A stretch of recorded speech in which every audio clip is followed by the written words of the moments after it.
এই, আসসালামু আলাইকুম। আমি আলমগীর হোসেন সম্রাট। খুবই ইন্টারেস্টিং একটা ভিডিও করতেছি, সবাই শুনবে আশা করি। যে ইন্টারেস্টিং বিষয়টা হচ্ছে যে বাংলাদেশ জামাতে ইসলাম এবং বিএনপি মধ্যকার নিয়ে কথা বলব। বাংলাদেশ জামাতে ইসলাম নিয়ে আমি কোনোভাবে ইসলামিক দল মনে করি না। এটা কেন মনে করি না, সেটা হচ্ছে যে ওনারা বিভিন্ন সময় ইসলামের অনেক ফতুয়া দেয়, যেটা আমরা পছন্দ করি। কিন্তু এই কালকের একটি রিপোর্ট, যে গতকালকের রিপোর্টে বাংলাদেশ জামাত ইসলামের আমির ডাক্তার শফিকুল ইসলাম বলেছে অন্য দমরমবিদের জামাতের ব্যানারে নির্বাচন করা। এখন এখানে একটা প্রশ্ন, দেখুন, অন্য দমরমবিরও এদেশের মানুষ, আমরা অস্বীকার করি না, এরা এদেশে বসবাস করে, এরাও 18 কোটি মানুষের মধ্যে পড়ে। কিন্তু আপনারা যেহেতু ইসলামিক লেওয়াজে একটা দল, ইসলামিক তরিকার মতো দল পরিচালনা করেন আপনাদের বৃত্তীয় উপদে, তাহলে তারা কিভাবে আপনাদের ব্যানারের সুযোগ পায়? এটা একটা প্রশ্ন। এখন আপনারা হয়তো অনেক ব্যাখ্যা দিবেন, সে ব্যাখ্যা আসলে জনগণ খায় না, কারণ ইসলামিক দল বাংলাদেশে আরো দল আছে। আমি উদাহরণস্বরূপ একটা দলের নাম বলি, ইসলামী আন্দোলন বাংলাদেশ। ওনারাও তো একটা ইসলামিক দল। ওনারা তো বলে না হিন্দু ভাই, বৌদ্ধ ভাই, খ্রিস্টান ভাই সবাই আসো আমাদের ব্যানারে নির্বাচন করো, কারণ সেটা তারা বলতে পারবে না, কারণ তারা ইসলামী কালচারের মধ্যে ইসলাম কায়েম করতে যায়, ইসলাম প্রতিষ্ঠা করতে যায়। তো কাজী জামাতে ইসলামকে এজন্য আমি ইসলামিক দল হিসেবে আপাতত আনতেছি। আমি ধরছি ওটা, আমি আগের থেকেই ধরতাম এটা ইসলামিক দলে বল করতাম, কারণ এদের হিস্ট্রি হচ্ছে যে একসময় ছিল পাকিস্তানপন্থী, এখন হয়ে গেছে ভারতপন্থী। কারণ যখন বাংলাদেশের স্বাধীনতা যুদ্ধে এটা ভারতে ইসলামিক দল জামাতে ইসলামী কি ভূমিকা ছিল এটা সবাই জানে। তারা এই বাংলাদেশ নামক মানচিত্রটি চায় না, তারা বাংলাদেশ সৃষ্টি হোক এটাই চায় না। 1971 সালে তাদের ভূমিকা ছিল, মানে রাজাকার, সোজা কথা ছিল, তারা রাজাকার, স্বাধীনতা বিপক্ষে ছিল, বিপক্ষের শক্তি ছিল। এখন তারা এসে নতুন করে এই 2024 সালে গণঅভ্যুত্থান হয়েছে, একটি গণঅভ্যুত্থানের মধ্য দিয়ে কর্তৃত্ববাদী জুলুমবাদী স্বৈরাচার গোষ্ঠী হাসিনা সরকার পতন ঘটিয়েছে। ছাত্র জনতার অভ্যুত্থান বলে, আর সমগ্র দেশের মানুষও অভ্যুত্থান, একটা অভ্যুত্থান সৃষ্টি করতে দেয়। এখন গোষ্ঠীতে অভ্যুত্থান হয় না, অভ্যুত্থান হয় সমগ্র জাতি, ধর্ম, বর্ণ নির্বিশেষে একটা অভ্যুত্থান সৃষ্টি। সে অভ্যুত্থান ক্রেডিট হয়তো ছাত্ররা নিচ্ছে, কিন্তু এই অভ্যুত্থানের যে মাস্টার মাইন্ড, যে অভ্যুত্থানের যে সমস্ত রকমের দায়িত্ব নিয়েছে, পরামর্শ দিয়েছে, অর্থনৈতিক হেল্প পর্যন্ত করেছে, সেই নেতাটির নাম তারা অস্বীকার করে। সে নেতাটি হচ্ছে তারুণের অহংকারের দেশনায়ক তারেক রহমান। এটা এখন আপনারা অস্বীকার করতে পারেন, কারণ এখন তো কাজ শেষ, আন্দোলন সাকসেসফুল হয়েছে। এখন তো আর মাস্টার মাইন্ডের কোনো প্রয়োজন নেই। মানে এটা হচ্ছে মির্জাপুরদের কথা, এটা হলো মির্জাপুরের কথা। এখন আমি একটা গাছ লাগাইছি, গাছের মালিককে সেটা বিষয় না, গাছও তো ফল বেরিয়েছে। এখন আমার জোর আছে, শক্তি আছে, আমি সে গাছ থেকে ফলটা কেড়ে দিলাম, এরকম একটা আন্দোলনের মাস্টার মাইন্ডকে যারা অস্বীকার করে, তারা আমি মনে করি জুলাই চেতনাকে অস্বীকার করে। এই জুলাই চেতনাকে যারা অস্বীকার করে, তারা হচ্ছে ফ্যাসিবাদী, নতুন স্বৈরাচার, নব্য স্বৈরাচার। কাজী এখন যে মূল প্রসঙ্গে কথা বল, মূল প্রসঙ্গটা হচ্ছে যে জামাতে ইসলামের চরিত্র 1971 সালে ছিল তারা দেশদ্রোহী বা দেশবিরোধী আর স্বাধীনতা বি। এখন 2024 অভ্যুত্থানের মধ্য দিয়ে একটা ভালো ইমেজ সৃষ্টি হয়েছে রাজনীতিতে, আর নতুন ইমিকরণ সৃষ্টি হয়েছে। তো সে সমীকরণে এখন তারা কি করবে? এখন তো পাকিস্তানের সাথে সুসম্পর্ক রেখে লাভ নেই, কেননা পাকিস্তান প্রেমীদের এখন আর এই দেশের মানুষে খায় না হাট। তারপরেও যদি খাইতো, তারা যদি ভারত প্রেমী না হয়। বাংলাদেশের বিশিষ্ট সাংবাদিক ইলিয়াস, লন্ডন প্রবাসী সাংবাদিক ইয়ান ভাই গতকালকে একটি রিপোর্ট করেছে, মানে 20 মিনিটের মতো একটি আলোচনা করেছে উনি। সে 20 মিনিটের আলোচনায় জামাত করেছে ভারতীয় রয়ের খপ্পরে, এটা উনি স্পষ্ট প্রমাণ করেছে। কাজী এরকম একটা বিশিষ্ট সাংবাদিকের অ্যানালাইসিস গুলো আমি তো সাধারণ মানুষ, আমার চেয়ে বড় বড় ব্যক্তি বাংলাদেশে সুশীল সমাজের ব্যক্তিত্ব তারা গ্রহণ করে, বা বাংলাদেশের রাজনীতির বিষয়ে যাদের অন্তত ন্যূনতম জ্ঞান আছে তারা শুনে ফেলেছে। এখন এই সাংবাদিকের এখন আপনারা হয়তো বানায় দিকেন, এখন তো জামাতের আবার 50,000 ভোট ব্যাংক মানে ফ্যাক আইডি আছে, 50,000-এরও অধিক ফ্যাক ফ্যাক আইডি আছে, যে ফ্যাক আইডি গুলা থেকে বিভিন্ন সময় বাংলাদেশ জাতীয়তাবাদী দল বা অন্যান্য দলে একটু সামান্য যদি ভুল পায়, সে ভুলটাকে মানে তিলের তাল বানিয়ে সোশ্যাল মিডিয়া উত্তাপ করে, বিশেষ করে বিএফবিকে এরকম হ্যারাসমেন্ট করার চেষ্টা করে জামাতের যে ভোট আইডি গুলা বা 50,000 ফ্যাক আইডি আর সে ফ্যাক আইডি গুলা থেকে। এখন প্রশ্ন হলো, আপনারা কেন এই জুলাই অভ্যুত্থানের পর বিএনপিকে আপনারা একবারে মানে কাটার চোখে দেখতেছি কেন? এটা ভয় কেন জানে? এটার ভয় হচ্ছে স্পষ্ট কথা, কারণ বাংলাদেশ জাতীয়তাবাদী দল বিএনপি বাংলাদেশের ইতিহাসে সর্ববৃহৎ রাজনৈতিক দল এবং বাংলাদেশের ইতিহাসে এর চেয়ে জনপ্রিয় রাজনৈতিক দল বাংলাদেশে এখনো গড়ে ওঠেনি, আগামী 100 বছরে গড়ে ওঠে কিনা তাও সন্দেহ। কারণ এই দলের প্রতিষ্ঠাতা এমন একজন ব্যক্তি, শহীদ প্রেসিডেন্ট জিয়াউর রহমান এমন একজন ব্যক্তি, বিশিষ্ট অর্থনীতিবিদ ডক্টর রেজাকুর বিয়ার ভাষ্য অনুযায়ী বলতে পারি, এই শহীদ প্রেসিডেন্ট জিয়াউর রহমানের মতো নেতা আগামী বলছে 1000 বছরও তৈরি করা সম্ভব না। আমি তাহলে আর একটু বানাই বলি, 1000 না 5000 বছরও বাংলাদেশে শহীদ প্রেসিডেন্ট জিয়াউর রহমানের দ্বিতীয় কপি আসবে না, সেরকম নেতা নেই। এখন তাহলে জিয়া পরিবারে তো অন্য অন্য সদস্যবৃন্দ আরো আছে। জিয়া পরিবারের দেশনেত্রী বেগম খালেদা জিয়া শাসন করেছিল, হ্যাঁ, এই দেশে পরিচালনা করেছিল। তাহলে এই দেশ পরিচালনাকালে বেগম জিয়া কিভাবে এই দেশের ভালোর জন্য যা যা করণীয় তা করেছে। এখন এটা খুঁজে মুনাফেক মির্জাপুর অস্বীকার করবেন, সেটা করার না। কিন্তু এখন যে আমাদের দলকে নেতৃত্ব দিচ্ছে, দ্য কুইক ম্যাগাজিনের একটা রিপোর্টে বলেছে আগামী বাংলাদেশের প্রধানমন্ত্রী হচ্ছে তারেক রহমান, মানে নিয়তির সন্তান তারেক রহমান, এরকম একটা দ্য কুইক ম্যাগাজিন। এটা আমার দেশের তৈরি করা ম্যাগাজিন, এটা বিশ্ব থেকে একটা ম্যাগাজিন। এখানে কোনো ঘোষ বা তদবির করে একটা রিপোর্ট করা যায় না, কারণ বাংলাদেশি চ্যানেল হলে আপনারা হয়তো কইতে যে তদবির বা টাকা দিয়ে রিপোর্ট করছে।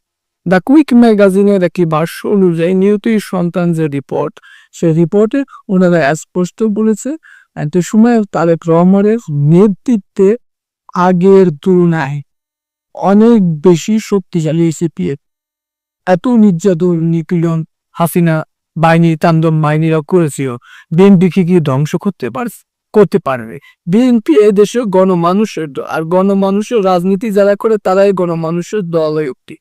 কাজে এই দলকে ধ্বংস করার যারা পায়তারা করে তারা নিজেরাই অস্তিত্ববিহীন, তারা নিজেরাই ধ্বংস হয়ে যায়। যে প্রমাণ হাসিনা একবারে জাইঙ্গা সব পালিয়ে গেছে, যদি থাকতো তার জাইঙ্গাটাও থাকতো না।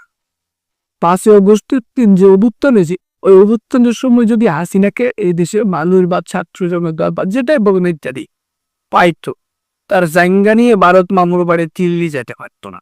কারণ ভারত প্রেমীদের আমি মন থেকে ঘৃণা করি, আই হ্যাড ইউ। এটা শুধু আমার কথা না, বাংলাদেশের ধর্মপ্রাণ মুসলমানদের কথা। ভারত হচ্ছে একটা উগ্রবাদী হিন্দুত্ববাদী রাষ্ট্র। এই হিন্দুত্ববাদী রাষ্ট্র ফাটানো দেশ বিশ্বরে যারা এই দেশের রাজনীতি মারাবে, দাবিদারি মারাবে, তাদের এই দেশের জনগণ কিনা করে এবং পাইলে প্রয়োজনের রাস্তায় কনদোলাই দিয়ে দেবে। এটাই বাংলাদেশের ইসলামী প্রিয় শান্তিপ্রিয় মানুষের এজেন্ডা। এখানে আপনি ভারতের কাশ্মীর শুনে বিএনপিকে আপনি অস্বীকার করবেন কেন? ভাই, বিএনপি কি করেছে? বিগত কর্তৃত্ববাদী জুলুমবাদী সরকার আমলে ইতিহাসে এশিয়া মহাদেশের মধ্যে সবচেয়ে নির্যাতিত নিপীড়িত একমাত্র দল বিএনপি। এখানে আপনি তাদেরকে এখন চাবেন না, কাকে চান? আরেকটি 11 চান, আরেকটি স্বৈরাচার চান, আরেকটি ফ্যাসিবাদী কায়েম করতে চান কেন? এদেশে মানুষ তার মেনে দেখে আপনাদের এত বড় স্পর্ধা হয় কিভাবে? আপনারা 5 আগস্টের পর বিএনপিকে মাইনাস করতেছেন, বিএনপির বিরুদ্ধে লেগে আছে, বিএনপির বিরুদ্ধে ভোট বাহিনী লেগে দিয়েছে কেন ভাই? বিএনপি কি অপরাধ করেছে? হাসিনার সাথে আতাপ করে নাই, তাল মিলিয়ে রাজনীতি করে না, এটাই অপরাধ বিএনপি। আমাদের 10 লক্ষ নেতা কর্মী 30 লক্ষ নেতা কর্মী তেমনি 10 লক্ষ মিথ্যা গায়েবী ভিত্তি বানোয়াট মামলা। আমাদের ওয়ার্ড থেকে তৃণমূল থেকে একেবারে কেন্দ্র পর্যন্ত এমন কোন নেতা ছিল না, খারাপ করে নেই এমন কোন নেতা ছিল না তার নামে মিথ্যা মামলা না, এমন কোন নেতা ছিল না সে বাড়িতে থাকতে পেরেছে। আমি নিজেও ইভেন 12 বছর বাড়িতে যেতে পারিনি। কাজে আমাদেরকে ভয় ভীতি দেখানোর প্রশ্নে আসে, আমরা এগুলো ভয় করিয়া। দ্য কুইক ম্যাগাজিনের যে রিপোর্ট, দ্য কুইক ম্যাগাজিনের যে রিপোর্টে বলছে দেশনায়ক তারেক রহমান বাংলাদেশের আগামী প্রধানমন্ত্রী। আমরা এটা তো আগেই বলেছি, দ্য কুইক ম্যাগাজিন হয়তো কালকে রিপোর্ট করছে, আমরা আগেই করছি। বাংলাদেশের সর্ববৃহৎ দল হচ্ছে বিএনপি, তারপরে হচ্ছে আওয়ামী লীগ। যেহেতু আওয়ামী লীগ জেনগাসও পালিয়ে গেছে, দেশের রাজনীতি করার অধিকার পায় কেনা, এখন সর্ববৃহৎ দল হিসেবে একক ক্রেডিট তো বিএনপি এমনি পায়। এখন এটাকে কিভাবে মাইনাস করবে, কিভাবে মাইনাস ফর্মুলা করবে, এই খেলা দ্বারা বেঁধে উঠেছে। এই খেলার ফল কিন্তু ভালো হবে না, কারণ এই দেশের মানুষ বিএনপির সাথে আছে। এই দেশের মানুষ খালেদা জিয়া, তারেক রহমান এবং জিয়া পরিবারের সাথে আছে। তাদের পরিবার সবসময় এই দেশের মানুষের কথা চিন্তা করে, তাদেরকে আপনারা মাইনাস করার চক্রান্ত কিভাবে করেন? আর একটা হাসিনাবাদী সরকার করতে চা, এদেশে আমরা বেঁচে থাকি, জিয়ার শরীরকে বেঁচে থাকবে। হাসিনাবাদী সরকার তো যে সত্য দেখেন, সে সত্যকে আমরা বুড়িউঙ্গা লাইটিতে লাগতে ফেলি, লাঠি বাড়কে মাথায় পুক। কারণ এদেশে আমরা এখনো জিয়ার শরীরকে, আমরা যারা প্রকৃতপক্ষে বিএনপি কে বাস, আমরা যারা বিএনপি আবশ্যিক রাজনীতি করি, আমরা বেঁচে থাকতে আমাদের যদিও করতে হয় হাসিনাবাদী আরেকটা সরকার, সেটা আমাদের লাশে পল দিয়ে করতে হয়। আমরা জিয়া শ্রমিকরা অ্যাপ্লোড দিছি আস, আমাদেরকে ভয় ভীতি হাসিনা কত দেখিয়েছে, কতবার জেলে নিচে নির্যাতন করেছে, পিস্তল আনুকুকে র্যাপে পিস্তল তাক যুদ্ধ করেছে। তারপর আমি বলেছি টিএনপি করি, এটাই আমার অপরাধ, এই অপরাধে আমার যা সাজা হয় দিয়ে দেয়। গুলি যদি আপনার আমার বিএনপি করা অপরাধে গুলি করতে মন চায় করে দেয়, এখনই আমি সেটা স্পষ্ট বলে দিচ্ছি। কাজে এখন এই দাবিদারি, নতুন ভারতের বিশ্বলের দাবিদারি আমরা মানিয়ে দেবো? একটা রাজাকার গোষ্ঠী, একটা স্বাধীনতা বিরোধী গোষ্ঠী, একটা দেশের মানুষের মধ্যে ধর্ম নিয়ে যারা ব্যবসা করে, যারা ধর্মের নামে দোহাই দিয়ে ব্যবসা করে, যারা ধর্মবান্তিক হয়ে অন্য ধর্মাবলম্বীদের রাজনীতি করার টেট লাইসেন্সে, তারা কোনো ধর্মান্তিক দল হতে পারে না, তারা কোনো ধর্ম রাজনৈতিক দল হইতে পারে, মানে ইসলামিক রাজনীতি দল হতে পারে না, পারে না, এটা স্পষ্ট। এখন বটবাহিনী তো হয়তো আছে, আমাকে অনেক রকমের কথা বলবেন, সমালোচনা করা ভালো, আমরা সকল সমালোচককে সম্মান করি। আমাদের একটা নিয়ম নীতির মধ্যে চলতে হয় বিএনপি। আমরা কোনো ওই অন্য দেশের রাজনৈতিক দল, আমরা দেশের মানুষ অধিকার আদায় জীবনের সর্বোচ্চ ত্যাগ শেখানো, আমাদেরকে ভয় দেখে। ইনশাল্লাহ ইনশাল্লাহ ভবিষ্যৎ প্রধানমন্ত্রী আমাদের নেতা, তারুণ্যের অহংকার, যিনি ইতিমধ্যে বাংলাদেশে আলোড়ন সৃষ্টি করেছে, মানবিক নেতা হিসেবে নিজেকে প্রতিষ্ঠিত করেছে। বিএনপির ভারপ্রাপ্ত চেয়ারম্যান, 18 কোটি মানুষের নয়নমণি দেশনায়ক তারেক রহমান ইনশাল্লাহ আগামী বাংলাদেশের প্রধানমন্ত্রী। এটা যত ষড়যন্ত্র, যত রকমের অপকৌশল ব্যবহার করা, আমরা সেগুলো লাইটে বহিকঙ্গা নদীতে ফালাই দিয়ে হলেও আমরা এই দেশের মানুষের অধিকার আদায় করব, ভোটের অধিকার ফিরিয়ে আনবো ইনশাল্লাহ।